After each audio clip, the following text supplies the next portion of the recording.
the societies we live in are subject to changes. Be that the religions, the rituals, the festivals, the socio-cultural practices, the belief systems, the political systems, and even the geographical territories. Now, when we come to the Indian subcontinent in the ancient and the medieval times, we see the socio-cultural political landscape drastically changing over the periods. Now, different cultural and social aspects together contribute to making India a multicultural and multi-ethnic nation. Now, India's multiculturalism is something that different parts of the world still look up to even today. This adds to the heritage, the variety, the diversity in this country. Now, when we talk about the socio-cultural aspects, be that of the Indian subcontinent or any other part, we have to focus on certain things. And here in this lesson, we will focus on the buildings, paintings and books that together make India the rich country it is. So, to be very specific, this lesson will be devoted to understanding the buildings and paintings that were made in the Indian subcontinent from the ancient and medieval times, and here we will also talk about how the craftspersons and the artisans played a major role in giving India the cultural heritage it boasts of today. So, without further ado, let us begin this very adventurous exploration. I'm sure many of you have already visited the Indian capital, that is New Delhi. If you haven't already, make sure you visit Delhi at some point of time. It's a beautiful city that boasts of a very rich history. Now, when you visit Delhi, make sure you visit the Qutub Minar. And in the Qutub complex in Mehrauli, that is situated at Delhi, you will find the Iron Pillar. So here we will be talking about the Iron Pillar that is situated at Mehrauli in Delhi. Now let me introduce you to some very fascinating points about this Iron Pillar. This was constructed about 1500 years ago. So can you imagine how old this iron pillar is? It is very old, and in this entire complex, this stands tall even today. This has stood tall against the Delhi heat, the dust, the inclements of weather, and this is 7.2 meter high. It's a very high pillar and it weighs over 3 tons. So this is an architectural magnificence in the truest sense of the term. But this is not just the only interesting point about this iron pillar. This iron pillar has stood tall over so many thousands of years. Now when we talk about an iron pillar that is so old, you must be wondering how this iron pillar has not rusted and crumbled to pieces as yet. Because it has been receiving rain for so many years. It has also stood exposed to sunlight. But what makes this iron pillar so fascinating and interesting? This is because this iron has not rusted even a little bit. So this entire iron pillar that was constructed 1500 years ago has not rusted even a bit. So this tells us about the expertise of the people and the craftsmen who erected this iron pillar. This also speaks to the artistry of these craftspersons. And while we take into account the artistry of these craftspersons, we should also focus on how advanced the metallurgical technologies were in medieval India. This is because metallurgy, the extraction and processing of iron, must have been so developed at that point of time that this iron pillar has not rusted over so many years. Now let me tell you some very factual details about this iron pillar that could be found at Mehrauli. The inscription on the pillar's shaft are made in Sanskrit language, and these are made in the Gupta Brahmi script. So these inscriptions that are inscribed on the shaft of this pillar are made in Sanskrit language, and the script is Gupta Brahmi. And these inscriptions could be dated back to the 4th century CE. So it's very old, and even after being exposed to the sunlight, to the rain, to the dust and wind, these inscriptions also haven't faded. Now a very important question that must be coming to your mind in this regard is that why was this pillar constructed? It is so huge and magnificent and marvelous in the truest sense of the term. But it cannot be possible that this pillar was constructed without any reason. And in fact, who constructed this pillar? This now brings us to the construction of the pillar that was done by King Chandra. Now, how do we know about the construction of this pillar? These are also details that we get to know from the inscriptions on the pillar's shaft. So it is from these inscriptions that we get to know that King Chandra of the Gupta Empire that ruled the northern and the central parts of the Indian subcontinent between the 4th and the 6th centuries constructed this pillar in order to commemorate his victories in battles. Now in this regard, we also need to take into account the fact that we don't know whether King Chandra refers to Chandragupta I or Chandragupta II. All we get to know is that it was King Chandra who built this iron pillar that could now be found at Mehrauli. Now interesting and fascinating points about this iron pillar at Mehrauli do not seem to end. Now why am I saying so? This is because you will be surprised to know that this iron pillar that could now be found at Mehrauli in Delhi was not initially erected there. From this we now come to the question, where was this iron pillar initially erected? Initially this iron pillar was erected at a very important historical place known as Vidisha. Vidisha is located in the present day Indian state of Madhya Pradesh, and centuries later it was the Delhi Sultan Iltutmish who shifted the iron pillar from Vidisha to Delhi. So in this way the iron pillar now came from Vidisha to the place where we can find it today. Now why did Iltutmish do so? Iltutmish shifted this iron pillar from Vidisha to Delhi in order to record and mark his success over achieving and conquering Vidisha. So this is another very important and fascinating point about this iron pillar. And it should also be kept in mind that this shift of this iron pillar happened so many hundreds of years ago when the Delhi Sultans were ruling. And we should also keep in mind that this was a time when technology had not advanced. So can you imagine how difficult it must have been for the people back then to shift such a huge and heavy pillar from one state to another? But this is exactly what we get to know about the history of the iron pillar at Mehrauli. Now all this while we talked about the iron pillar at Mehrauli that testifies to the expertise and potential of the craftspersons in medieval and ancient India. Now here we should also focus on another kind of architecture that could be found in different parts of the subcontinent, and this kind of architecture that we will now be focusing on are the stupas. Now the stupas also reflect the skills of ancient craftspersons. Now the question that we need to find an answer to is that what does the word stupa mean?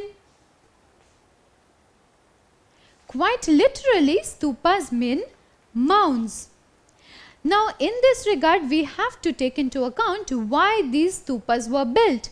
So these stupas are semicircular hemispherical structures that are made on the ground, and this is a dome like structure. This is a mound that marks a stupa. Now these stupas were made of bricks or stones in ancient or medieval times. Now the stupas were very important when we come to discuss the history of Buddhism, because inside the monastic complexes these stupas were very important. Now why were the stupas so significant in the context of Buddhism? Because these stupas are the places where the remains of Buddha or his followers are kept. We will come to discussing that in a while, as in how the remains of Buddha or his followers are kept inside these stupas, but as of now let us focus on these stupas alone.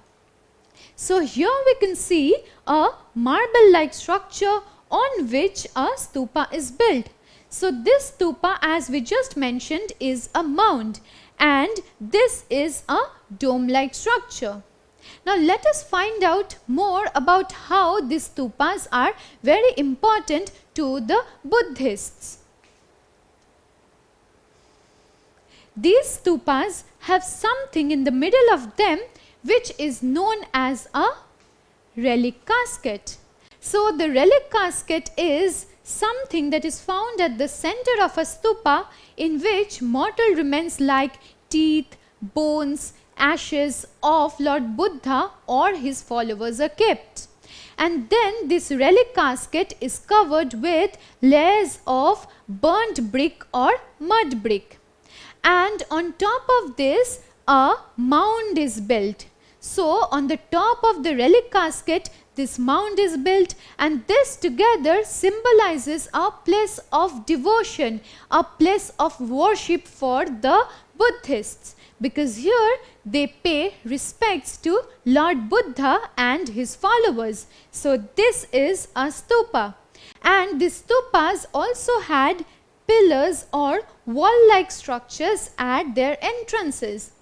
And these pillars were also suffused with lots of sculptures. Now let us talk about a practice that is considered very holy among the Buddhist devotees. They encircle the stupa in a clockwise direction in a process or as an expression of devotion and respect to Lord Buddha or his followers. So this process of circumambulation around the stupas is an expression of devotion. Now, how do the devotees circumambulate or encircle the stupas?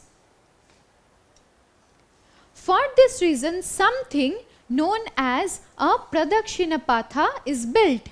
Quite literally, the word pradakshina means encircling, and this pradakshina patha that is made around the stupa is meant for the devotees to encircle the stupa in a clockwise direction and pay their respect and devotion to Lord Buddha or his followers.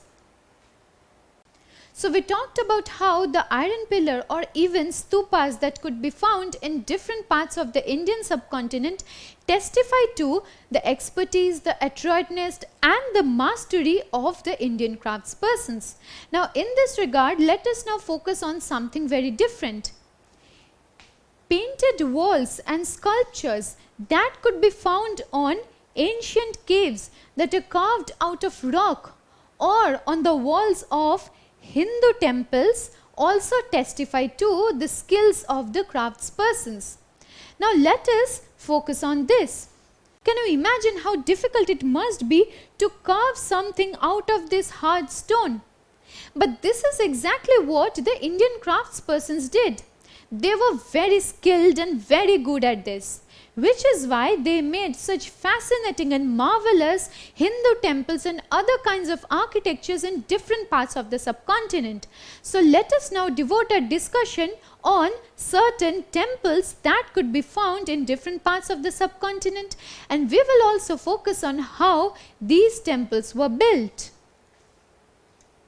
We will begin this discussion on marvelous ancient and medieval Hindu temples by talking about the Bhitargaon temple. The Bhitargaon temple is situated in the present day Indian state of Uttar Pradesh. It is made of baked bricks and stone. Now let me tell you something very fascinating about this temple. On the front of this temple, this is a terracotta work. So this temple that is made of baked bricks and stone has a very fascinating and remarkable terracotta layering on its front. Now let us focus on the architectural details of the Bhitargaon temple.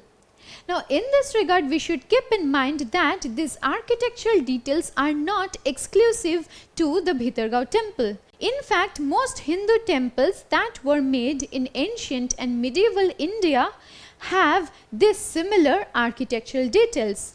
Now these temples had various parts. Firstly, there was the shikhara. This shikhara is built on top of the garbhagriha. Now let me tell you what this shikhara and garbhagriha are.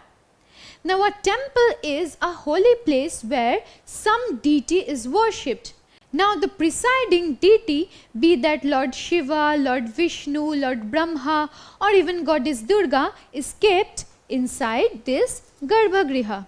So this is the place where the royalty and the royal family members went to pay their devotion and worship to the presiding deity. Now this place was restricted only to the royal family members and the priests who worshipped the main deity. Now on the top of this garbhagriha is made a shikhara. This shikhara is a mound-like structure, and this shikhara is meant to denote that this place is a very holy place. So in order to demarcate that this is the place where the chief deity is housed, a shikhara is built on top of the garbhagriha. Now let us focus on the other architectural aspects of these temples. Most of these temples had mandapas. Now what are these mandapas? When people entered from the entrances of these temples, they had to cross the mandapa in order to reach the main temple. Now in this mandapa, people assembled. Now this mandapa was also the place where different dancers also performed. So this is a place where the commoners used to assemble, and the garbhagriha is the place where the chief deity used to be housed and the royal family members used to worship the chief deity in the garbhagriha. Now before proceeding with this lesson and finding out how these temples were built, let me ask you a question. Where was the image of the chief deity housed in the temple complex? Was it housed in the mandapa, the garbhagriha or the shikhara? Well, the correct answer is the garbhagriha. It was the place where the presiding deity or the chief deity was housed and enshrined. I am sure you know that most of these Hindu temples that were built in ancient and medieval times are very high, and on the top of this temple the shikhara could be found. But have you ever questioned how this shikhara was placed at the top of this temple? Now these were times when technology hadn't advanced. So the various kinds of technologies that we use now to build very tall and high-rising buildings could not be used at that point of time. So we should try to find an answer to this question as to how were these shikharas built. Now the building of shikharas was a very complex process. It was not very easy to build such huge shikharas. Now it required proper planning on people's part. They also could not use cranes, and it was impossible for people to carry the stones to the top of the temple. So what did they do? They had to think of some idea. For this reason, long inclined planes or steep slopes that were around 4 kilometers long were made, and on this elephants and people used to carry the stones to the top of this temple. So this is how the shikharas were built. Now these buildings are very fascinating, not just to the archaeologists and historians, they are very fascinating even to common people. This is because these buildings tell us how rich India's history is. These buildings tell us how skilled our craftspersons were. Now when we talk about these temples that were made in ancient and medieval times in the Indian subcontinent, our discussion shall remain incomplete without taking into account the monolithic temples that were built at Mahabalipuram. Now in Mahabalipuram, different kinds of temples and monument complexes were built, and all these together secure Mahabalipuram's name in the annals of Indian architectures. Now, what were these monolithic temples? The word mono means one or single, and the word lithic refers to anything that is made of stone. So from this you can infer that these monolithic temples were made of just one piece of stone or rock. So can you imagine how difficult it was to build these monolithic temples as well? Because during this time, most of the architectures that were made were very difficult to be constructed. This was not a time when people had bricks, cement, mortar and different other materials to build and erect huge architectures like we do today. So let us now focus on one monolithic monument complex that we can find if we tour to Mahabalipuram. The monolithic monument complex that we will now focus on are the Pancharathas. Now the Pancharathas are named after the 5 Pandavas and their wife Draupadi. Now these Pancharathas literally mean 5 vehicles because the word Rathas means vehicles. Now these Pancharathas are made of one large piece of stone. When you see this image, will you be able to say that if it's really made of one large piece of stone? But this is what it is. Now when we build different kinds of architectures in today's world, we build them from bottom upwards. That is to say, we begin from the bottom and then by adding layers and layers of brick and other kinds of materials, we erect that architecture. But you will be very fascinated to know that these Pancharathas were made from top downwards by the craftspersons. So this made the process of constructing this monument complex known as the Pancharathas even more difficult. Now the Pancharathas are one of the most unique kind of monolithic temple that could be found in Mahabalipuram. And we should keep in mind that these were the first of the kind that were made in the southern part of the Indian subcontinent. These are very old and these have stood tall against the ravages of time. So even if you go to tour Mahabalipuram at some point of time, do not forget to visit the Pancharathas. When we talk about the monolithic temples at Mahabalipuram, mention must also be made of the Shore Temple. This is one of the finest example of medieval architectures that could be found in the Indian subcontinent. So this is the Shore Temple. Can you see how huge it is? And the most interesting point about this is that this is made of just one piece of stone. Now in the process of learning about these stupas, these temples or even the iron pillar at Mehrauli, we learned that these testify to and highlight and establish the mastery and artistry of Indian craftspersons. Now when we talk about this, we should also take into account who commissioned the construction of these huge pieces of architectures. For this, we have to remember that the very construction of temples or stupas required huge amounts of money. And this expensive affair could only be afforded by the royalty.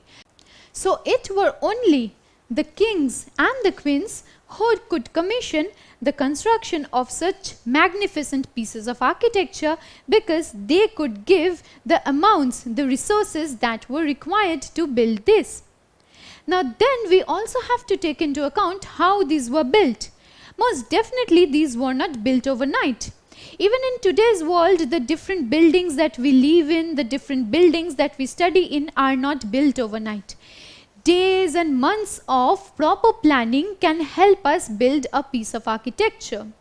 Now in today's world, we have access to different kinds of technology that makes the work easier for us.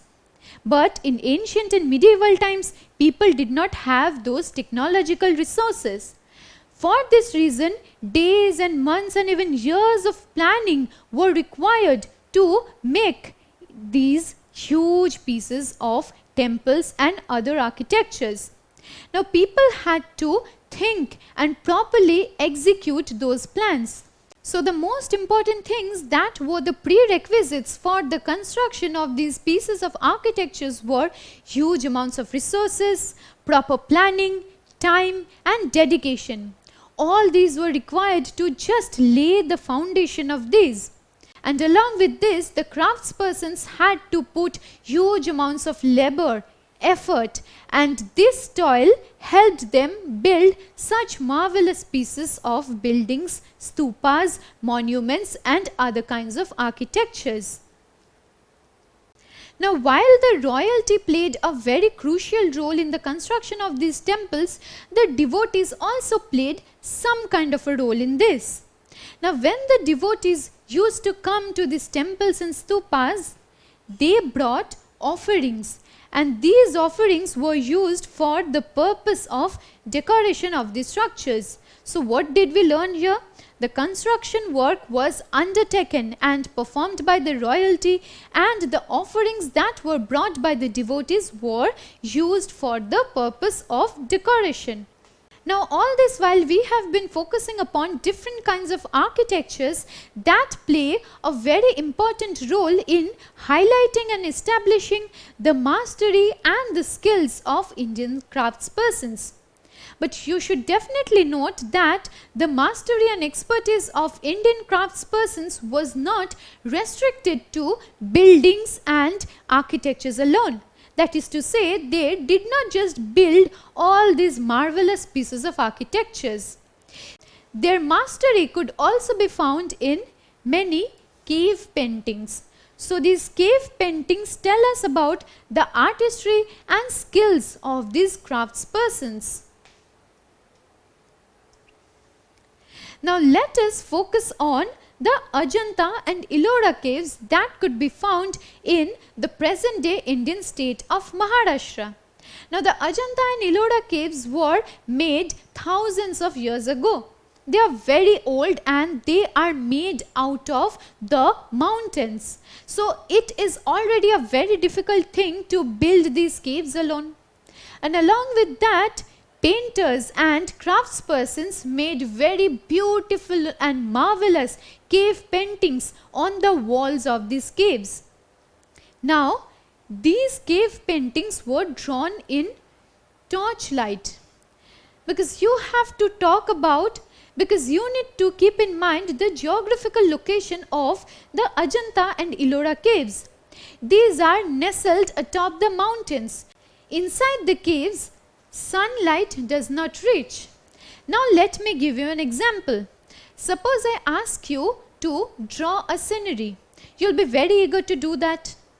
Now what if I tell you to switch off all the lights in your room? Will you still be able to draw that scenery? Most definitely not, because you'll not be able to see what you are drawing. In this regard, think about the difficulty faced by the craftspersons who had to make these cave paintings in the absence of proper sunlight. And it is for this reason they had to make these cave paintings in torchlight. Now it is a matter of great surprise and wonder to us as to how they crafted to perfection these cave paintings, because even in the absence of proper light, these craftspersons made absolutely marvelous and brilliant pieces of cave paintings inside the Ajanta and Ellora caves. Now these cave paintings, if you visit the Ajanta and Ellora caves, you will be able to see that they are very vibrant even today. Now these paintings were made thousands of years ago. Despite this fact, these paintings still continue to retain their colors. They have not completely been demolished by the ravage of time. Now what kind of colors were used in these cave paintings? The craftspersons used colors that were made of plants and minerals. And these continue to remain very vibrant and colorful even today. So, from this lesson, you must have already made a list of certain fascinating places that you want to visit. So, add Ajanta and Ellora caves to your list as well. This now brings us to an end of our discussion on buildings and paintings. Here we learnt about how the craftspersons toiled and put very hard work into making very fascinating pieces of architectures. Firstly, we talked about the iron pillar at Mehrauli that has not rusted even a bit even after standing and being exposed to sunlight, rain, wind and dust for thousands of years. Then we focused on stupas. And from that, we went on to discussing about the construction of ancient and medieval Hindu temples. And last but not the least, the cave paintings also speak to us and highlight the craftsperson's expertise. So in this lesson, we got to know about a whole lot of things that speak to the vibrant and rich past of India. In a subsequent lesson, we will focus on another aspect that also tells us about the artistry of the artists and literatures of ancient and medieval India. So in a subsequent lesson, we will focus on different kinds of books that were written in ancient and medieval India. Don't forget to subscribe to our channel and hit the bell icon. You can also register for free at DeltaStep.com or download the DeltaStep app to learn one-to-one with our amazing teachers or to get access to all our 5,000 plus amazing videos as per your school syllabus. Master each topic with our adaptive practice technology. Get million plus questions with step-by-step solutions and unlimited mock tests. Get all your doubts resolved instantly. Learn via games and win amazing prizes like PlayStations and iPads. So at DeltaStep, learning is not just fun and easy, it's rewarding too. So register for free now.